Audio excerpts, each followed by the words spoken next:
তাহলে তাণ্ডব সিনেমার ডাবিং চলছে এখন কলকাতায়, এবং মেগাস্টার শাকিব খান এখন আমাদের কলকাতায় ডাবিং করছে। হাই এভরিওয়ান, আমি রূপম চলে এলাম নতুন ভিডিও নিয়ে।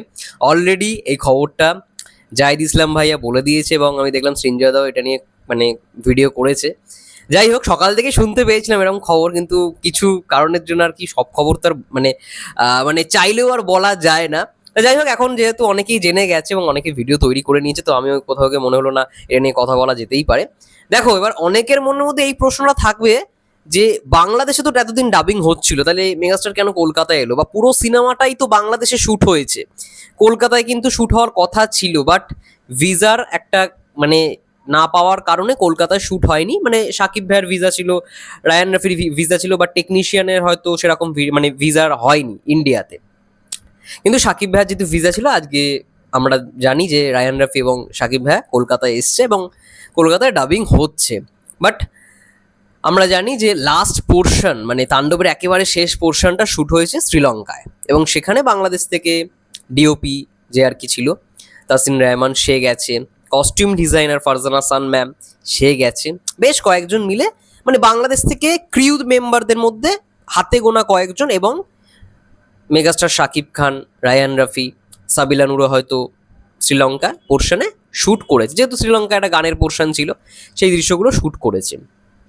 এবার হ্যাঁ, এটা প্রশ্ন যে মানে বাংলাদেশে তো শ্যুট হয়েছে, মানে কলকাতায় ডাবিং কেন? এটা সত্যি কথা বলতে আমার মনের মধ্যেও প্রশ্ন যে হঠাৎ মানে দেখো, বাংলাদেশে যারা ধরো ডাবিং করছে তারা তো বাংলাদেশেই করছে, মেগাস্টার কেন কলকাতায়? তাহলে নিশ্চয়ই কিছু তো ব্যাপার রয়েছে বস।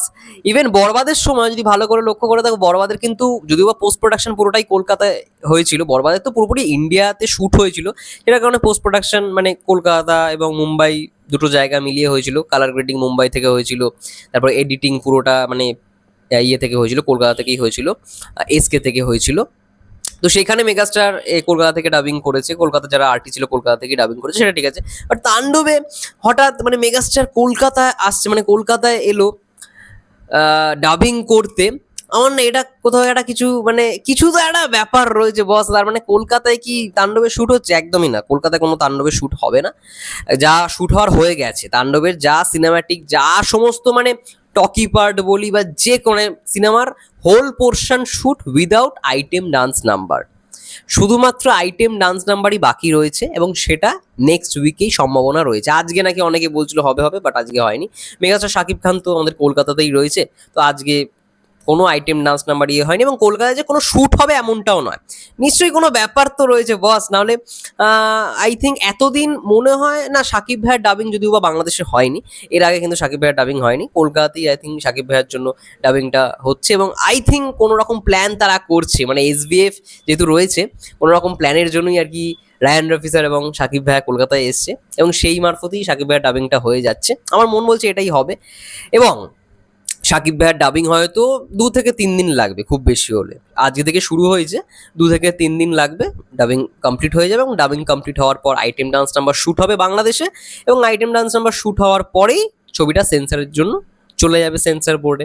আমি সকালে খবরটা বলেছিলাম যে সেন্সার বোর্ডে আই থিঙ্ক যদি প্রবাবলি সমস্ত কিছু ঠিক থাকে, তাহলে এই মঙ্গলবারেই ছবিটা নাকি সেন্সার বোর্ডে জমা পড়বে। এবার আইটেম ডান্স নাম্বার যতক্ষণ না শ্যুট হচ্ছে ততক্ষণ ছবি মানে জমা পড়বে কি পড়বে না এটাও একটা বিষয়। কিন্তু আমার মনে আছে এখনো পর্যন্ত প্রিয়তমার ক্ষেত্রে, প্রিয়তমার আর কি যখন এসছিল, প্রিয়তমার 2 দিন আগে প্রিয়তমার রোম্যান্টিক গানটা শ্যুট হয়েছিল, ঠিক আছে, 2 দিন না 3 দিন আগে, তখন কিন্তু অলরেডি সেন্সার বোর্ডে প্রিয়তমা জমা পড়ে গেছিল, কিন্তু ওই প্রিয়তমার রোম্যান্টিক গানটা বাকি ছিল। তারপরে 1 দিন না 2 দিনের মাথায় রোম্যান্টিক গানটা আসে প্রিয়তমার।